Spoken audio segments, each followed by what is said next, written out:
Welcome to the Wild Enthusiasm for Living podcast. I am your host, Dr. Melissa Mann. Join me for conversations about possibilities and tools for having more joy, more play, and way more of you. What would it be like to wake up every day with a wild enthusiasm for living?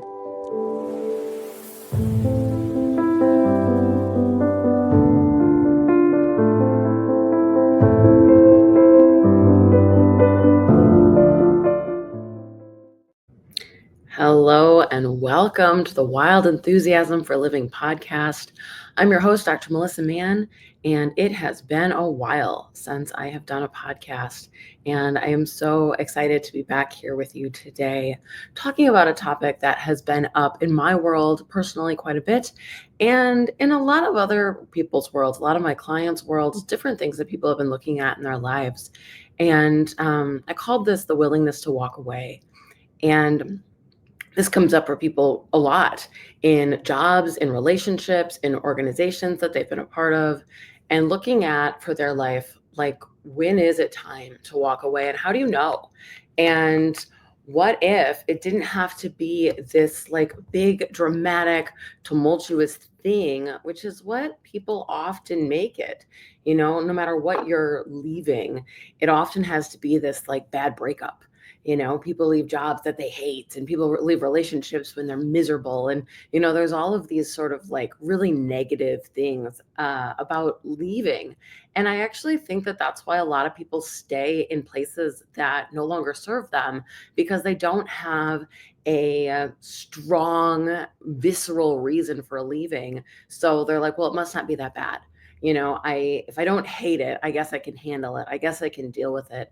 And that's actually where I find that a lot of people get really burnt out in their life, is because they didn't have a really strong, intense reason for leaving something. They stay a lot longer than is beneficial for them. So this topic came up, in full disclosure, from my choice to not renew my certified facilitator license with Access Consciousness. And I guess technically for the next little bit here, I'm still a facilitator, but I'm not planning on renewing. And it isn't because I hate Access. It isn't because I'm angry at them and they're terrible people, all the things that people do when they leave things. It isn't any of that for me. It just stopped being light. It just is one of those things that I've looked at and looked at some more. And the more I look at it, the more I'm like, yeah, I don't actually feel like this is still aligned with me. And it's not contributing to my life in the way that it once did. And that isn't to negate all the ways that it did contribute to my life dynamically. And I acknowledge that. And what if we could do that for everything that's been a part of our life? For a relationship that ends, instead of being like, he's terrible, he ruined my life. What if you could be like, wow, I have so much gratitude for everything I got from that relationship, for everything that I learned, for everything that I'm walking away with, and for all the awareness that I have now that I didn't have before I had that relationship. Or what if you could do that with a job? The same thing. Like, wow, I grew so much. I learned so much. I met some amazing people, and it's still time to move on. And that's really how I feel about the organization of Access Consciousness at this point. I'm super grateful. I don't have anything awful to say. It's just stopped being aligned with where I'm headed and where I see my business going and my life going, and what I'd like to create now. So what if we could look at that for anything going on in your world, anything that's up in your life, of like, where are you bored? Where are you stuck? Where are you like, every time you have to do the thing, you're like, I don't wanna, because that's all information. And what most of us do is we make ourselves wrong. We're like, well, I just need to find the enthusiasm again. I just need to find what makes this good. But sometimes that works. Sometimes it is that there just needs to be a tweak. There just needs to be a change. And sometimes it doesn't. Sometimes you're like, well, I've tried this and I've tried this and I've tried this, and the spark's just gone. And it's okay. It's okay to move on from something when it no longer lights you up. If nobody's ever said that to you before, I'm telling you now, because I don't think that's a normal point of view. Usually people wait till things are really, really awful before they'll leave. So how do you know?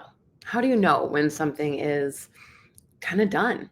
So if you look at a job, are you starting to avoid meetings? Are you starting to avoid showing up for things? Are you starting to be late on assignments or not do your best work?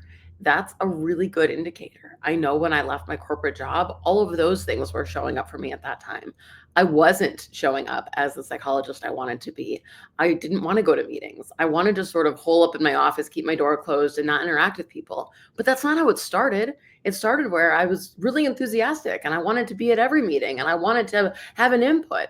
But over time, I stopped feeling like I had an input and I stopped feeling like I was being listened to. So I didn't want to go to those things anymore. And I sort of lost my enthusiasm for it.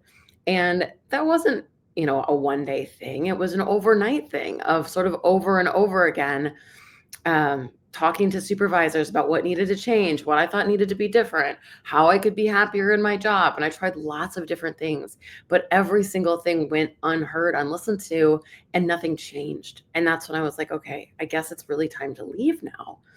And that can be in a relationship too. I have this conversation with both, men and women, actually quite a bit, who are not sure if they'd like to leave their marriage. They're not sure if it's time to move on from the relationship that they're in.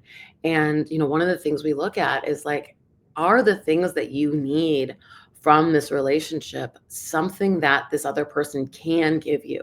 Are they things that they're capable of? Or are you asking them to change who they very be in order for you to be happy in this relationship? And is that ever going to happen? But two, do you even want that to happen? Are you here to make this person mold them into what you think they should be so that you're happy in the relationship? Or is that not congruent for you either? Because a lot of times you can see like, hey, this person is a good person, or, this person has these qualities, all of these things going on for them, but it doesn't align with me. It doesn't align with my goals, where I'd like to be, or there's so much hurt over time that even if everything changed, I don't know that it would be enough, because there's too much history. It's too much. um there's too much, right? And that's okay too. And even if you can part ways amicably, if it's not working anymore, to say, hey, this isn't working. So how can we do this? How can we end this with the most amount of ease and not have to have this be this big fight and this drama and trauma and things that people tend to do when they leave a relationship? But it's kind of the same thing. Like, how do you know? Well, for a lot of people, they avoid going home. That's something I see a lot, is they'll get off work and they'll try to meet up with friends, or they'll decide it's a good day to go to the library, or it's a good day to go shopping. They find every reason they can to not go home, or they work super long hours to try to avoid being with their significant other, or they blow off dates. They make plans with other people instead, sort of like anything that they can do to not be in the same room with that person. That might be an indicator that you're not that into the relationship anymore. Or at the same time, if every time you think about that person, you find yourself irritable or angry or feeling unvalued, that's the same thing. It's funny because, of course, we're talking about all these different places, but it shows up really similarly, whether it's a relationship, whether it's a job, whether it's an organization, where if you no longer feel valued, or you feel like um, you have all these ideas. I mean, that's something that shows up for me a lot, where I have ideas about things, ways to make things better, ways to improve things, and they fall on dead ears, where nobody's, in particular job, organization, whatever it is, nobody's willing to listen or isn't open to the possibilities of things being different, of things changing, or of greater possibilities. And that's okay. That's just where they're at. So this isn't about making anybody or anything wrong. It's just going like, okay, cool. I see different possibilities here. So I also need to be true to me and follow those possibilities and see what else can be created when I'm true to myself. And that's the thing that will be the one thing that holds you back, and the thing that will give you the greatest freedom is if you're willing to truly look at what is true for you, and where in what spaces you can be your authentic self, where you feel like you can show up as all of you and you're valued for that. And for a lot of people, it's a fear of being alone, a fear of being on their own. No matter what you're looking at leaving, there is a safety in a organization, in a group of people, in a job where there's, you have colleagues, you have people to bounce things off of, or in a relationship. People don't leave relationships often because they don't want to be alone, not because they're happy with the person they're with, but because they're terrified of what it would mean to be alone. And often when I talk to people about leaving relationships, that's the first thing that, we sort of sit down and look at is, what would your life be like if you were actually on your own? And they look at finances and they look at where they might like to live and what it would mean for their kids and all of these things in their life, on where that they can get to a space where they feel within their body a sense of safety, because they're willing to know that they have their own back and that they will be just fine on their own. But even in leaving a job in my field, a lot of people leave corporate psychology jobs to go into private practice. Not always. People will often go and join another organization, but often, where people kind of get fed up with the corporate system of psychology, the sort of major medical system, is they'll leave to go on their own to be in private practice. And that's really scary for a lot of people, because it means that you are the only one responsible for your income now. And there isn't somebody else giving you a paycheck, and there isn't a guarantee that you're going to make X amount of dollars every month. And that is probably the scariest thing for people. But when they choose it, I've never heard anybody regret it. And it's so funny. I mean, I look at myself and I'm like, yeah, I mean, I got off the phone with my accountant today, and, things are a little up and down this year, and that's okay, because I'm still grateful. I'm still grateful for my choice every day to be on my own, because I know that now I get to look at and be like, oh, money's a little bit down right now. Okay, what do I need to do to create greater? What different choices can I make? Who can I contact? What are some things that I can change around? And I get to be the choosing one. I get to be like, oh, yeah, cool. Okay. Instead of me going to somebody else and being like, please, can we do this? I look at myself and I'm like, cool, what's required here? And that gives me such a sense of space, and in a lot of ways, a sense of security, that I get to choose for me. And that's true in every every area of your life. And that's not saying you all have to go be entrepreneurs, but there is a sense of like where you're at, wherever it is, in a job, in a organization that you're part of, or in a relationship. Do you have a voice? Do you feel like you get to say your piece? Do you get to say, hey, these are my ideas? And it isn't like, oh, well, it's my way or the highway, but is there room for compromise? Is there a space where you get um, to feel heard, even if ultimately as a group you decide like, hey, maybe this isn't the right thing, or maybe we need to look at something different? Do you have that ability in your life? And what would it be like if you allowed yourself to feel safe enough with you to know that without a shadow of a doubt, you will always have your own back, and that you will always be just fine?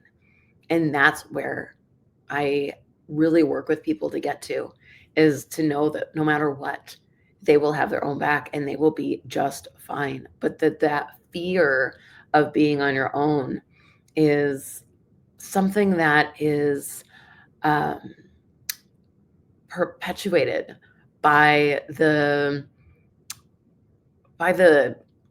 whatever it is, I guess. It's, people say, oh, I want to leave this relationship, and their partner says, oh, well, you'll never find a relationship as good as me, or you'll never find anybody else to love you, or, all those sort of things that people will say to keep you.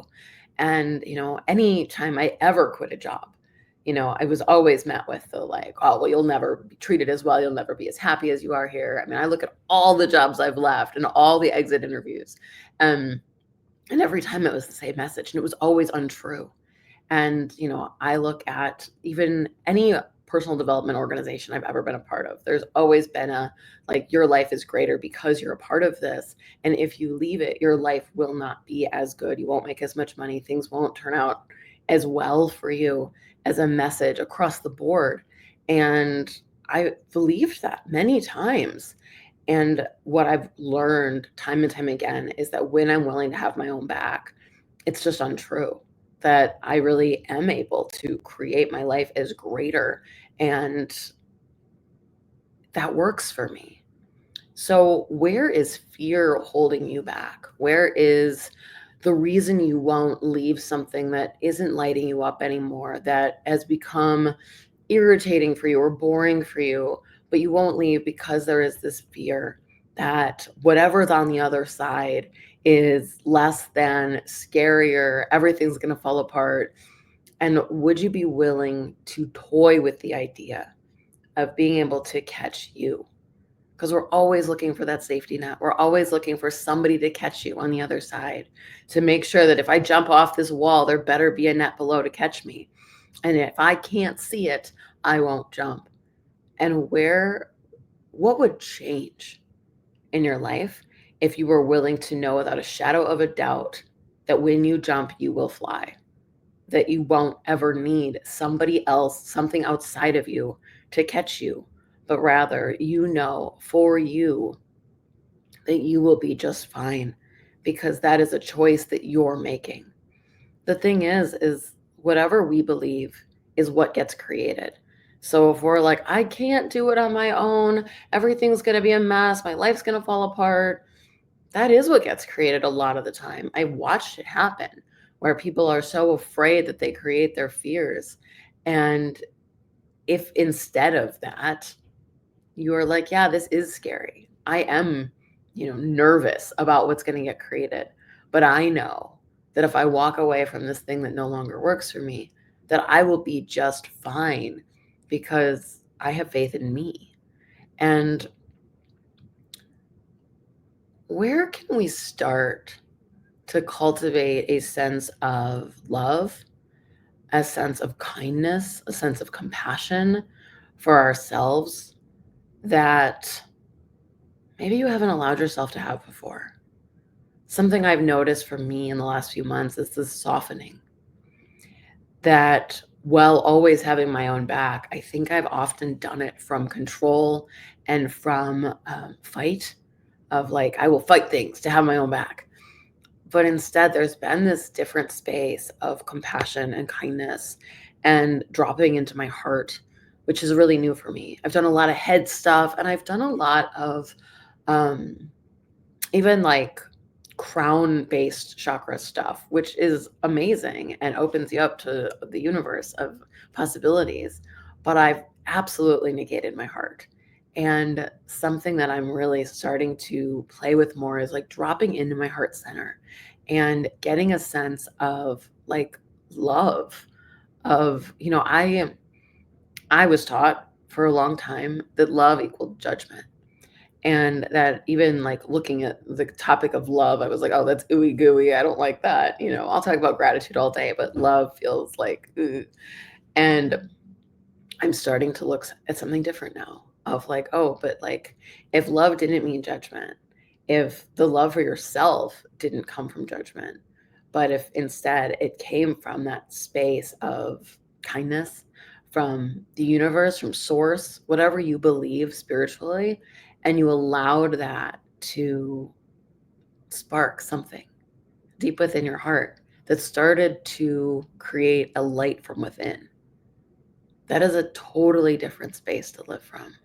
And that's something that I've been playing with lately, is this space of kind of coming back into me, the being, and to my heart center, and to having love. And I'm noticing that not only is there a softening for me, I'm starting to like have emotions again. I'm starting to tear up at beautiful things. I'm starting to actually have a greater sense of communion with everything. But it's also outward. Before, I was finding myself irritated and annoyed at people on the planet, and kind of isolated from a lot of things because it felt like too much, or like they weren't aligned with me. So I would just push everything out. And in this softening, there's been this sense of communion with like all the molecules on the planet and beyond, where I'm finding myself with more patience. I'm finding myself being kinder. I'm finding myself uh, creating space, not only for myself, but for the people in my life as well. And all those walls that I've had up for so long feel like they're starting to melt. And it's coming into this space now of knowing what's really true for me and my heart and my being that has created this sense of opening. So that isn't, from one thing exactly. But I would look at that for you too, of like, where have you bought the points of view from a job, from a relationship, from an organization, from anything else in your life that you can think of that maybe isn't actually true for you, but just felt really true because it was what you were taught for a really long time. Even religion, is something I walked away from some time ago. And now I consider myself to be quite a spiritual person, but not a religious person. And it was the same thing as anything else we're talking about, like where things, I believed certain things because that's what I was taught.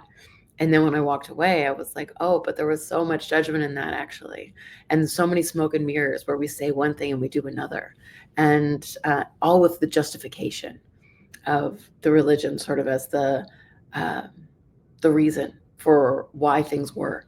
And when I walked away from that too, I let go of so much judgment and so many points of view, so many beliefs that once they started to melt away, I also got more of me and actually got closer to source, God, spirit, whatever you want to call that, once I left that organized religious space. So look at what's true for you. And this isn't like you should be on your own, away from everything. If it sounds like that, I apologize. That's not the intent. Um, it's just looking at things from question of like, does this actually work for me? Is this thing still lighting me up? Is this still creating for me? Is this aligned with who I actually be and who I want to show up in the world as? And as long as that is true for you, by all means, whatever it is. If, I have a friend who loves his job and he's had a lot of other jobs that he didn't love. And he is so aligned with his job. He has a voice. He gets to have an opinion. He gets to see things get greater. And he watches his ideas come to fruition. And he has a staff of people as well as higher ups that support him dynamically. And I see how much he adores that space and how much he gets more of him from it every day.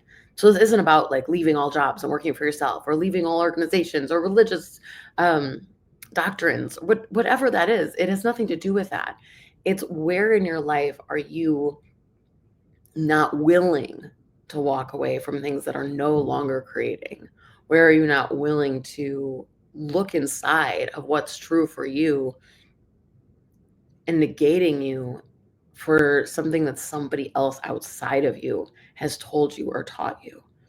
And if you no longer had to be a voice piece for anyone else's point of view, but you actually got to have your own point of view, your own belief system, your own knowing, and you were willing to be in question truly of anything that comes into your space of, does this work for me? Is this aligned for me? And always be in that question of like, does this still work for me? Because a lot of times things that really lit you up at one point and really did work for you don't always forever. And sometimes they do. My mom was always religious, her whole life, and she died religious. And that's not wrong. That was just, she always held those beliefs to be true for her. That's okay, but it's looking at like, what is true for you? And anywhere that things no longer hold that truth anymore, that are feeling stagnant, are feeling um, just not much of anything, actually. Like anywhere that you're like, meh, whatever, when you have that apathy for things, that's also a space to be like, maybe this is done now. And maybe it's okay. And you don't have to make anybody wrong. You don't have to vilify anybody. You don't have to start a fight. You could just be like, no, that's okay. I'm so grateful. I'm so grateful for everything that this has created. And it's okay to move on. So I think that's all I have for you today. I'm so grateful for you guys to be here and listening. And I'd like to start doing a lot more podcasts again. And yeah, I think that's all I got. Have a beautiful, amazing day. And I hope to see you sometime soon. Bye.